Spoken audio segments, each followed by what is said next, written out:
Interference of light में resultant intensity and resultant amplitude से related हर साल जेई में भी, नीट में भी, और देखा जाए तो बोर्ड एग्जामिनेशन में भी बहुत इंपॉर्टेंट क्वेश्चन आते हैं। तो हम लोग मान लेते हैं दो वेव हैं, पहला है y1 equal to a1 sine omega t और दूसरा है y2 equal to a2 sine omega t plus phi.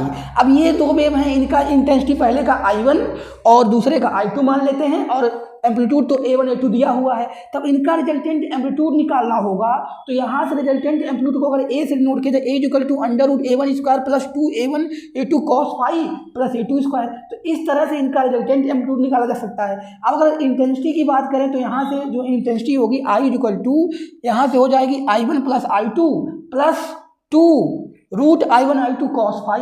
अब इसकी मैक्सिमम इंटेंसिटी क्या होगी, आई मैक्स इक्वल टू हो जाएगा रूट I1 प्लस I2 का होल स्क्वायर और आई मीन हो जाएगा रूट I1 माइनस I2 का होल स्क्वायर। तो यहाँ पे मैक्सिमम मिनिमम का रेशियो देख सकते हैं और एम्पलीट्यूड में भी मैक्सिमम मिनिमम का रेशियो देख सकते हैं। तो इस तरह से इस पे बहुत ही इंपॉर्टेंट प्रॉब्लम आती है, इसको इस फार्मूले को ध्यान देना है। अब देखिए इसी न्यूमेरिकल आया हुआ है, दो वेव की इंटेंसिटी 9:1 दिया हुआ है, तो इनके मैक्सिमम और मिनिमम की इंटेंसिटी निकालनी है। इसी तरह से कई सारे प्रॉब्लम है, तो इसका आप निकाल कर इसका आंसर कमेंट करिए।